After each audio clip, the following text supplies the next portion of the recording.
Hey everybody, it's Craig Beckta here, and in this video I'm going to share 5 common mistakes that a lot of photographers make and how you can quickly and simply solve those mistakes. Alright, let's get started. So mistake number 1, don't shoot in auto. So a lot of photographers, when they first get started, they shoot in auto mode. I highly recommend shooting in manual mode, and here's why you'd want to do that. By shooting in manual mode, that gives you more creative control as the artist when you're creating your images. So here's a couple of simple tips. 1, set your ISO first. So if you're shooting outdoors, choose the lowest ISO possible, usually about 100. Then 2, set your aperture. So if you want to blur your background, set it at f1.4 or f2.8. If you want more in focus throughout the shot, set it for around f11. Take a shot and see how that looks. Then really all you have to do is set your exposure. Just look in your in-camera meter, turn your little dial there till you get a good exposure, take a shot. If you're happy with that, then there you go. It's that easy. You're now shooting in manual mode. All right, so here's how to avoid mistake number 2. Now, mistake number 2 is using too many focus points. So a lot of cameras have maybe 50 different focus points, and you set it for that, and then your camera picks the wrong focus point, and you get home, and your subject's blurry and the background sharp. So you really want to avoid that. So how do you do that? You set your camera to one focus point. So if you're shooting a person, for example, and their eye is right here, you want to shoot at the closest eye to the camera, use one focus point, your subject will be in focus, you can get your background blurry, use one focus point. Which brings us to number 3. Now, the number 3 mistake is don't shoot in harsh sunlight. So you want to pick the time of day where you're shooting so you can control the light and have the best light possible. So that usually is a couple of hours after sunrise or a couple of hours before sunset. Those are the best times. My preferred time is a couple of hours before sunset. You can get those reddish orangish skies. That's a great time to choose, and it gives you more creative control of how your image is going to look. So try to avoid harsh midday sunlight, which brings us to number 4. Don't use presets when it comes to your editing. Now, I know it's easy. Everyone has presets. You can download, you can apply, and your photo looks a little bit better.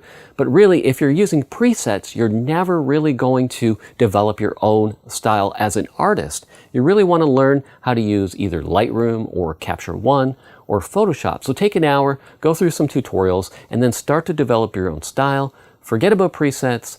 Learn how to edit your photos. Which brings us to mistake number 5, which is probably one of the biggest mistakes that a lot of photographers make, and that is avoid posting all of your work. Now really, if you think about it, out of 100 photos, maybe 1, 2, maybe even 3 are worth posting. So what you can do to really narrow that down, if you're in Lightroom or if you're in Capture One, they have a rating system. So what I'll do is I'll go through all my images and I'll give the good ones 4-star ratings. So avoid anything that's out of focus, avoid bad poses, avoid bad lighting, really be hard on yourself. Look at your photos like you would look at somebody on Instagram that has a huge following.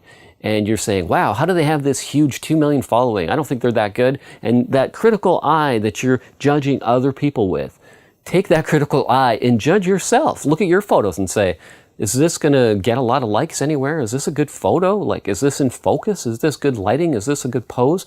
Really be strict on yourself and narrow it down with that rating system. And then once you've got your top, say, 10, go through that top 10 and say, well, what's the top 1? Or 2, and only post those, and of course edit those to the best of your ability. If you follow these tips, your photography will improve by 50 to 100% in the next 2 weeks. So let me recap. So 1, shoot in manual mode. That's what you should do. 2, choose your focus point. It should only be 1. 3, choose the right time of day to shoot, so get that lighting right. 4, avoid using presets and learn how to edit your photos. And then 5, be very critical of your own work, use a rating system, narrow it down to the top 10, then narrow it down to the top 1 or 2, and only post those once you've done a good job editing those photos. All right, I hope you found these tips helpful. If you found them helpful, give me a thumbs up for this video. Also click that subscribe button if you're not already a subscriber. If you want to share these tips, just click on share below this video, and you can share this in photography groups and forums. Also, if you have any helpful tips of your own, just post them in the comments section below. I'd like to hear what you think. All right, thanks for watching this video. Give me a thumbs up, and I'll see you in the next one.